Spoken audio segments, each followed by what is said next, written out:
Ya buktiin aja kalau emang itu settingan. Nih kalau terbukti itu settingan, yang bilang itu settingan, gue beliin apapun yang dia mau deh. Sumpah demi Allah Azza wa Jalla, kalau dia berhasil buktiin itu settingan, gue beliin apapun yang dia mau. Buktiin aja, karena itu kan fitnah lagi-lagi kan. Mereka bilang punya rekaman telepon gitu kan. Mereka bilang juga saya ada buktinya video, saya ada buktinya foto dan sebagainya. Tapi nggak pernah ditunjukin. Ini untuk semua ya, silahkan tunjukin dong buktinya dong. Saya kan lagi fokus ke Mas Udin dulu. Ini bisa dibilang ini saya lagi menebar jaring. Yang masuk-masuk nih fitnah-fitnah. Suatu saat nanti ketika Mas Udin selesai, saya angkat jaringnya, udah. Jadi mungkin di penjara akan ramai sama perdukunan ya. Mas Udin, Anda tinggal akuin doang kalau yang tisu kebakar tanpa api dan transfer ke kelapa itu adalah trik. Selesai udah. Permasalahan udah. Selesaikan itu doang yang saya tuntut. Pengen pembuktian, ini malah jadi ke sertifikasi. Dan katanya sertifikatnya beli, tunjukin bukti saya beli, boro-boro saya beli. Duit aja buat ikut pelatihan nggak ada. Kontroversi kemunculan pesulap merah alias Marcel Radival hingga kini masih menjadi perdebatan hangat di jagat sosial media. Sejak aksinya membongkar kedok perdukunan hingga menyeret beberapa pihak, nama sang pesulap merah nyata-nyatanya makin hari makin melambung hingga dilambangkan sebagai sosok superhero dalam dunia modern. Namun tidak hanya itu saja, dampak berlawanan dari apa yang dirasakan oleh masyarakat akhirnya pun turut menjadi polemik yang terus-menerus dilemparkan oleh para seteru yang menentang dirinya.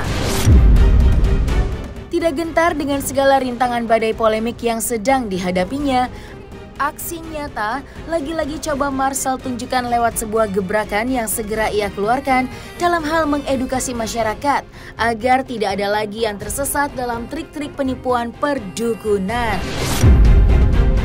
Lantas, seperti apakah penjabaran lengkap Marcel Radival akan gebrakan baru yang akan ia tunjukkan? Dan seperti apa pula nasib para seteru-seterunya yang kini banyak mendapatkan kecaman hingga serangan-serangan hukum dari berbagai lapisan masyarakat. Saksikan selengkapnya hanya di Cumi Camp In Depth berikut ini. Hai Cumi Lovers, bersama Cumi Camp In Depth kami sajikan kabar lengkap, mendalam dan akurat dari narasumber terpercaya. Dan jangan lupa untuk like, subscribe, dan juga share channel YouTube ini.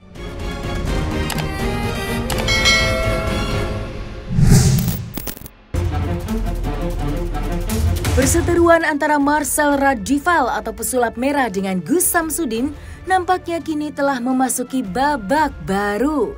Setelah merasa tersudutkan oleh sederet serangan dari para seteru yang menentang aksi tulusnya dalam mengedukasi masyarakat luas perihal membongkar rahasia perdukunan, Marcel yang sempat cooling down akhirnya kini akan menentukan sikap untuk melaporkan sederet oknum yang menyerang dirinya tanpa bukti yang kuat. Mengingat beberapa waktu lalu Gus Samsudin yang menempuh upaya hukum karena menganggap pesulap merah telah membuat opini publik yang cenderung menyudutkan dirinya, serta adanya tudingan bahwa apa yang dilakukan oleh pesulap merah hanyalah settingan belaka, Marcel, sang pesulap merah pun akhirnya mengaku geram dan akan melaporkan balik Gus Samsudin dengan maksud untuk memberikan efek jera kepada dukun berkedok agama itu. Marcel merasa berhak mengadu pada pihak berwajib mengenai dugaan fitnah serta pencemaran nama baik yang dialamatkan padanya. Lantas, bagaimanakah Marcel menanggapi laporan yang dilayangkan kepadanya? Dan seperti apa pula harapan Marcel terhadap konfliknya yang tidak kunjung usai ini? Orang-orang yang berusaha fitnah-fitnah ini bisa dilaporin gak sih gitu? Iya, orang-orang yang berusaha fitnah ini mereka bilang punya rekaman telepon gitu kan. Mereka bilang juga saya ada buktinya video, saya ada buktinya foto dan sebagainya. Tapi nggak pernah ditunjukin. Ini untuk semua ya, silahkan tunjukin dong buktinya dong. Silahkan buktinya. Terus ngomong yang jelas, jangan pakai diduga. Jangan pakai kata diduga dong. Nah itu kalau kata Bang Sunan dan pengacara-pengacara lain, teman-teman pengacara saya, kalau masih ada kata diduga, dia sendiri nggak pede. Diduga, ini diduga besar, kemungkinan besar. Kalau berani ngomong nggak usah pakai kemungkinan dong, gitu. Baru bisa dilaporin gitu. Tapi ya nggak apa-apa sih, mungkin next time ini saya seperti yang saya bilang ya, saya kan lagi fokus ke Mas Udin dulu. Ini bisa dibilang ini saya lagi menebar jaring yang masuk-masuk nih fitnah-fitnah. Suatu saat nanti ketika Mas Udin selesai, saya angkat jaringnya, udah. Jadi mungkin di penjara akan ramai sama perdukunan ya. Ya saling mengobat-ngobatin aja tuh ya, pakai trik. Ya buktiin aja kalau emang itu settingan. Nih kalau terbukti itu settingan, yang bilang itu settingan, gue beliin apapun yang dia mau deh. Sumpah demi Allah Azza wa Jalla, kalau dia berhasil buktiin itu settingan, gue beliin apapun yang dia mau. Buktiin aja, karena itu kan fitnah lagi-lagi kan. Lagi-lagi nyari panggung fitnah. Aduh. Kalau ngomong doang gue juga bisa bilang, orang-orang yang bilang gue dan Mas Udin settingan itu dulunya cewek, sekarang jadi cowok. Jadi transgender.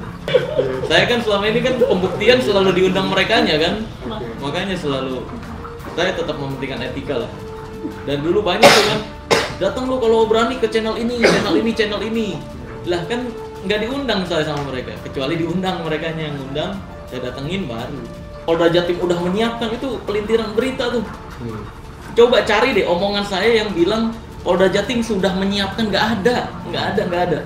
Jadi Polda Jatim itu ingin mengadakan arena pembuktian ketika Mas Udin mau buat laporan. Daripada lu buat laporan, gue bikinin arena nih sini. Lu nanti panggil media-media nih. Daripada panjang kasusnya, Mas Udin nggak mau, akhirnya bikin laporan. Nah itu saya masih tanya terus kok. Apa terakhir ada update? Nggak ada, belum ada, masih di cross check sama tim ITE-nya. Karena kalau misalkan fix nggak naik, saya akan laporkan balik langsung. Tergantung bagaimana polisi ya. Tergantung bagaimana polisi.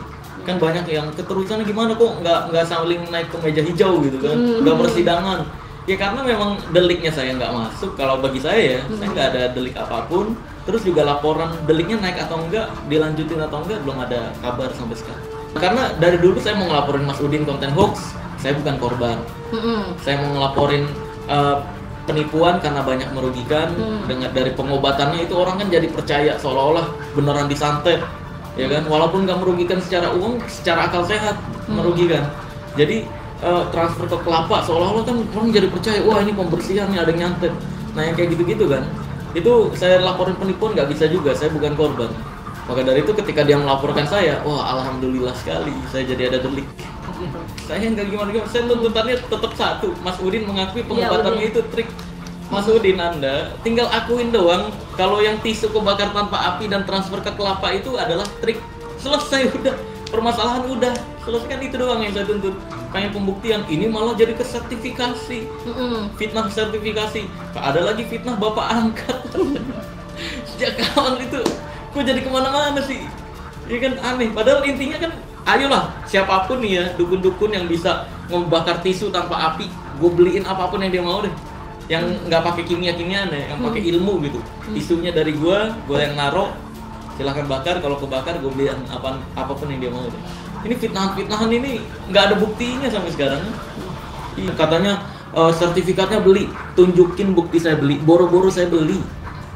Duit aja buat ikut pelatihan nggak ada. Makanya saya ikut-ikut ngekrung, kenal sama teman saya, ikut pelatihan dia, saya dikasih sertifikasi IBH setelah dites sama dia. Bagi saya kan itu nama saya juga, kecuali saya buat sertifikat itu buat nama orang lain, itu pemalsuan baru. Ini kan buat saya juga. Marcel Radival saya, nama asli saya gitu. Untuk dibawa-bawa. Untuk dibawa-bawa daminya gitu, untuk dibawa-bawa karena saya khawatir yang aslinya itu rusak. Dan juga nama asli saya kan privacy tadinya kan, privacy. Nah, maka dari itu saya nggak tunjukkan yang aslinya. Saya damiin pakai nama panggung gitu. Sekali lagi tujuan saya kan bukan untuk terkenal atau dapat banyak pekerjaan. Tujuan saya adalah pembuktian atau mengedukasi masyarakat. Jadi saya utamakan tetap yang itu.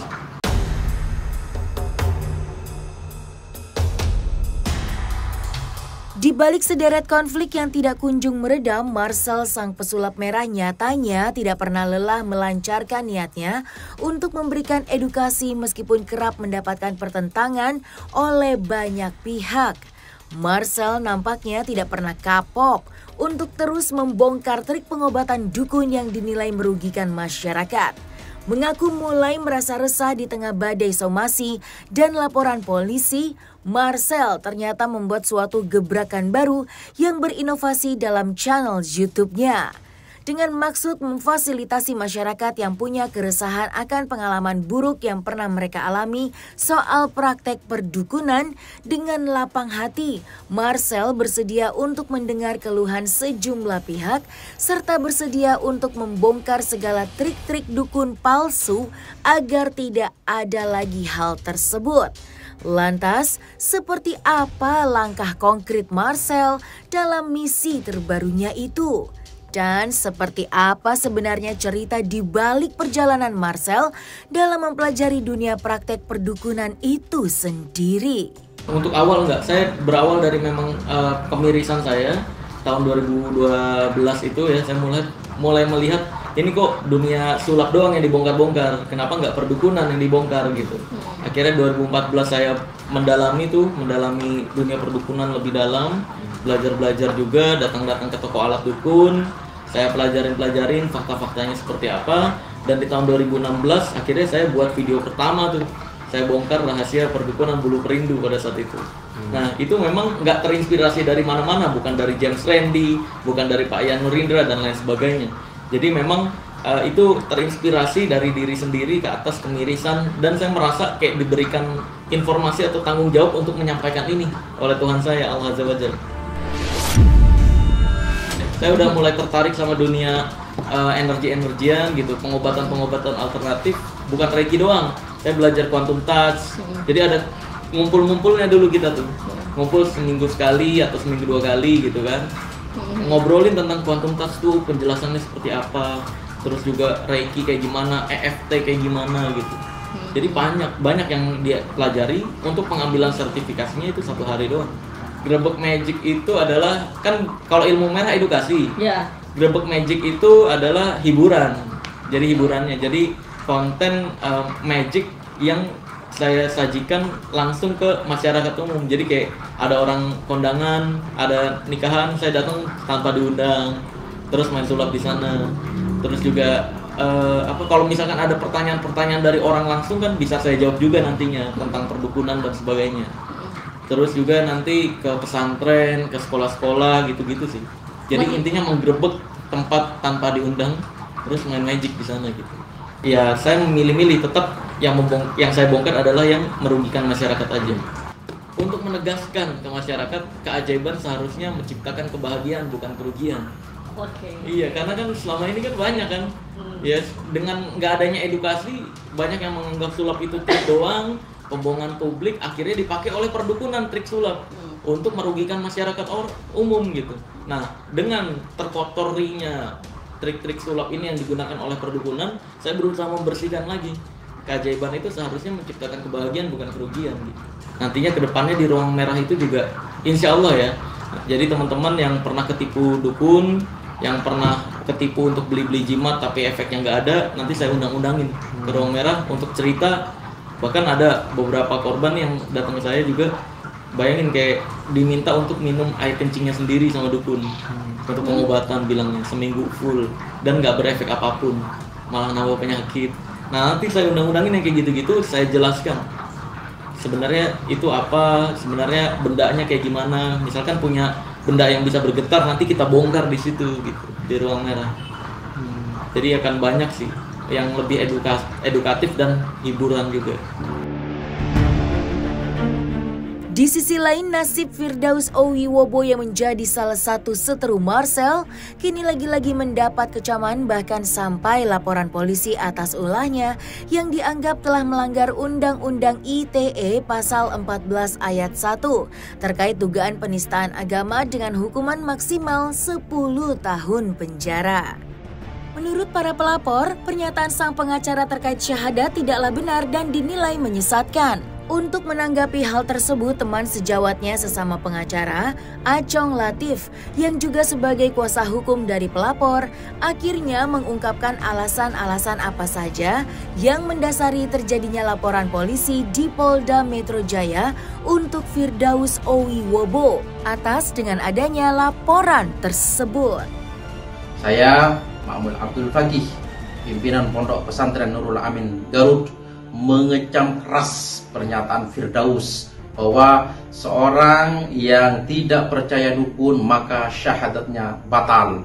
Ini jelas pernyataan yang sesat, pernyataan yang sangat melukai perasaan kami sebagai umat Islam. Untuk saudara Firdaus segera bertaubat, segera minta maaf kepada seluruh umat Islam.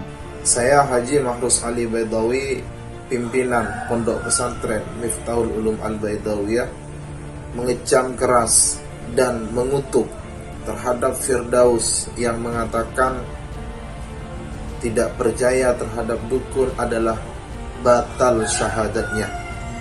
Itu merupakan bentuk mempermainkan agama Islam dan juga menghina agama Islam, sehingga kami berseru kepada Firdaus untuk secepat-cepatnya melakukan taubat kepada Allah Subhanahu wa taala, atau kami akan memproses secara hukum.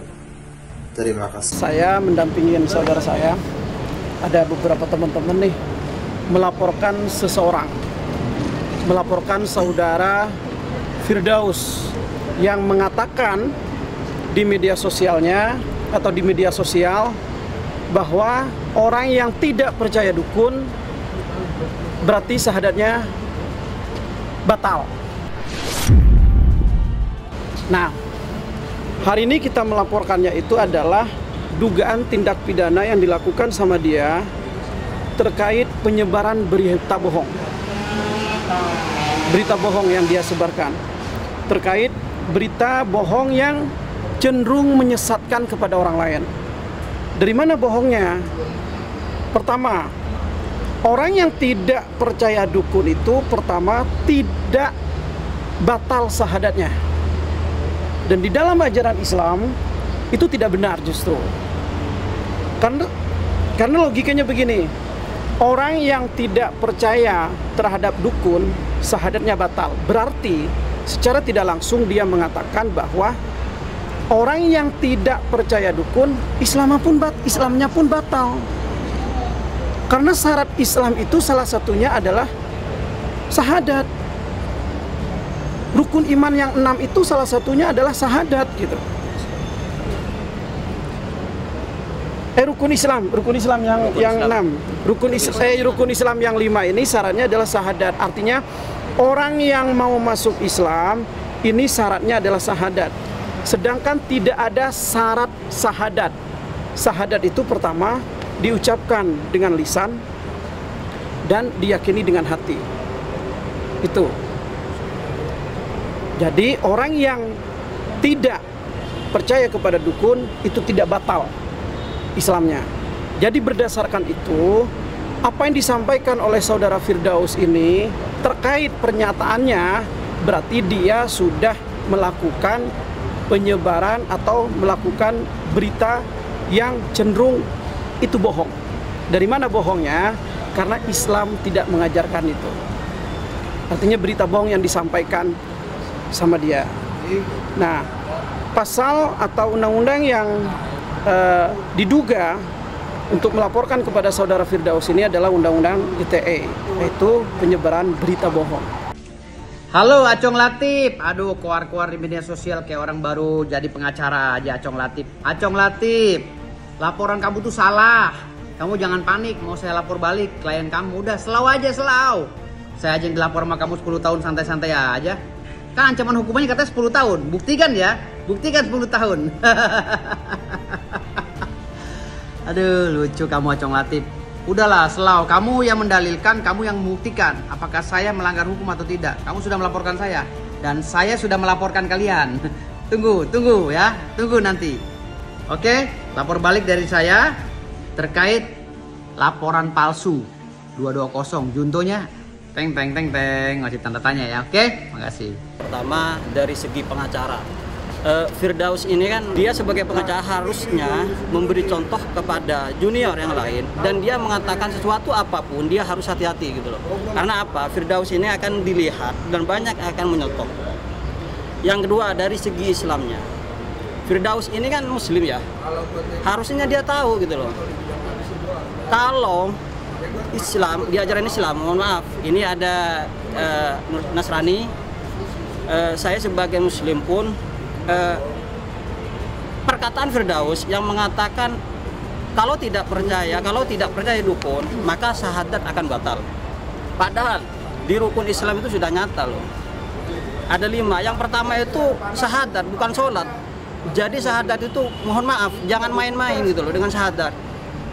Jadi semua tahu kita mau masuk Islam tanpa membaca syahadat, karena memang rukun Islam yang pertama itu penting, wajib. Jadi mohon untuk Firdaus ini lain kali saya minta kalau ngomong hati-hati, apalagi ini masalah terkait dengan agama. Omongan Firdaus ini satu menyinggung ras, kelompok, baik kelompok agama ataupun kelompok-kelompok tertentu. Itu yang disinggung oleh Firdaus. Kalau perorangan itu pasti sudah jelas, orang Muslim pasti tersinggung. Makanya kita melaporkan itu. Tuntutan kita cuma ada 2, Firdaus proses hukum dan Firdaus segera tobat. Itu tuntutan kita. Minta maaf tentunya, itu harus minta maaf. Jadi minta maaf itu adalah kewajiban Firdaus kepada umat Islam khususnya dan kepada masyarakat Indonesia. Tapi tuntutan secara hukum yang jelas Firdaus ini harus diproses secara hukum dan tobat. Karena omongannya dia. Bagi saya sebagai pelapor yang umat Islam itu merasakan resah gitu loh. Karena kan agama Islam tuh punya kepercayaan bahwa kita harus percaya dengan Tuhan, percaya dengan Allah gitu loh. Makanya kenapa kami merasa dirugikan, saya juga pastinya mewakili masyarakat atau umat Islam khususnya yang merasa resah gitu loh akibat dari ucapan atau video yang diunggah oleh Pak Firdaus Wibowo. Dan seharusnya organisasi masyarakat Islam yang lainnya, contohnya Ansor atau yang lainnya, itu harus mendukung saya atau kami gitu loh dalam pelaporan ini. Kebetulan di sini saya sebagai Nasrani ya, non Muslim, yang dimana tidak membenarkan tentang pernyataan dari saudara Firdaus ini. Kenapa? Karena dia menggiring opini masyarakat untuk percaya dukun. Sedangkan di agama masing-masing kita hanya percaya kepada Tuhan yang Maha Kuasa. Seperti itu dari saya. Dari saya pribadi itu berarti mau mengadu untuk perpecahan agama, seperti itu.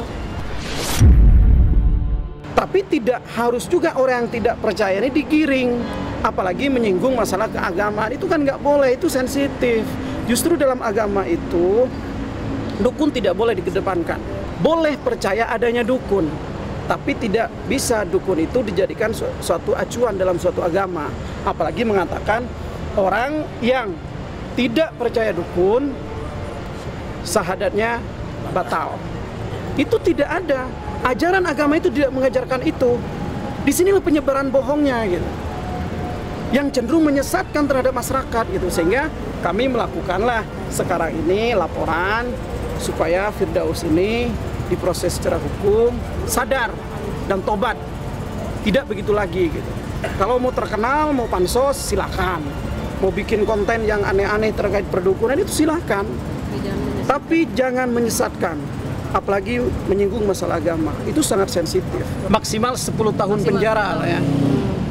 Nggak usah 10 tahun, cukup penjara 5 tahun cukup dia. Biar tobat. Selesai sudah Cumi Lovers? Bersama Cumi Cam In-Depth, kabar lengkap, mendalam dan akurat dari narasumber terpercaya. Dan jangan lupa untuk like, subscribe, dan juga share channel YouTube Cumi to Me.